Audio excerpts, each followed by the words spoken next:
Hello. A gang who brought Albanian migrants across the Channel on board dangerously overcrowded speedboats have been found guilty of people smuggling at the Old Bailey. They were caught after 18 immigrants had to be rescued from a sinking boat off the Kent coast. Well, they charged migrants more than £5,000 a head for the journey and had begun to hatch a plan to cross one of the world's busiest shipping lanes by jet ski. Akass reports now on the speedboat smugglers risking lives to traffic migrants into Kent. The Kent smugglers putting lives on the line in the pursuit of profit. They earned £5,500 from each of the illegal migrants on this sinking boat. The ticket didn't include a life jacket. Those on board only survived after calling the police for help. This is the boat the Albanian migrants were rescued from that terrifying night in May 2016. It was seized and brought here to a secret, secure location by Border Force officials afterwards. The 2 life jackets worn by the pilots are still on board, as well as a shoe seemingly abandoned in the panic to get off the sinking boat. It was only designed to carry 6 people, but that night the smugglers had crammed 20 on board. The conspirators behind this bungling operation were caught on CCTV all over Kent as they transported boats to and from Dymchurch beach. Here they're captured fuelling up at a garage at the start of their own aborted effort to rescue their sinking boat, including 3 men from the Kent traveller family at the heart of the conspiracy, Leonard Powell and his sons George and Alfie. So the Powell family and their associates were involved in various criminality, ranging from drug distribution through to vehicle theft, vehicle ringing, and had diversified into organised immigration crime due to the high level of profits within that crime. Police described the Powells and their associates as the tour operators.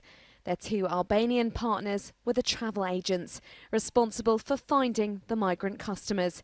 Here they are filmed meeting with Leonard Powell in a pub car park in Farningham. But undercover officers also managed to plant a secret recording device on board another boat bought by the gang. The 2 men seen here are Albert Letchford in green and Francis Wade in black. Wade was found not guilty after telling the court he knew nothing of the conspiracy and had just been hired to transport the boat to France. I'll take you with me tomorrow. Their first attempt to cross the Channel failed almost immediately when they nearly capsized trying to leave Ramsgate Harbour. I think tomorrow would be a better idea. Yeah, I think that would be, because it's half choppy out there. Here Wade is explaining to the Powells why they had to turn back. It's not a liver, it's my life I was thinking about. It was that choppy out there, I nearly turned the thing over. Later, the pair are heard struggling to programme the GPS navigation system. I didn't say I could work it. He can work it. I told you I'm asking anything I can't do is work the sat nav. We're trying, we're both trying. We've got the booklet in front of us and we still can't do it. We've been on it for half an hour, 3/4 of an hour. Yeah, it's just Artur, maybe. The next day, Wade set out for France again and ended up being rescued from the path of a container ship after running out of fuel.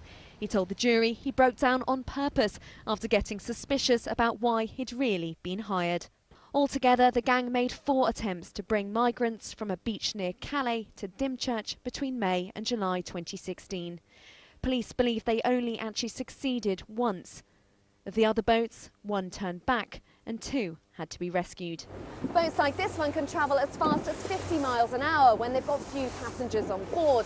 But when they're crammed full of people, they sit very low in the water and have to go much more slowly. In rough conditions, they're completely exposed to the elements and the waves can come crashing inside, filling up with water much more quickly than people can bail them out.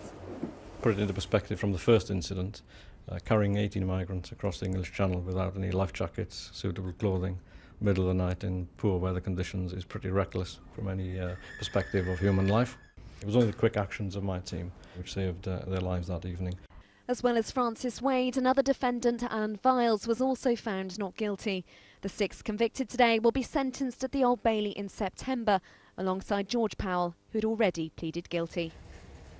Well, Amanda joins us now from the Old Bailey. Amanda, you've been following this case closely. It's been very complex and very lengthy, hasn't it?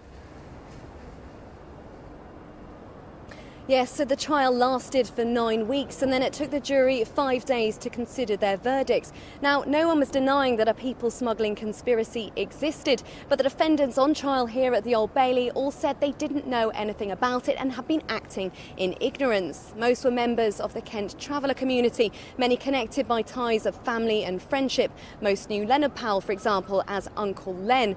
One defendant said, when the Powells said jump, when the Powells clicked, then you jumped. No questions asked. Another changed his testimony partway through to minimise the involvement of Leonard and Alfie Powell and later admitted that it was vaguely true. He was fearful of the family.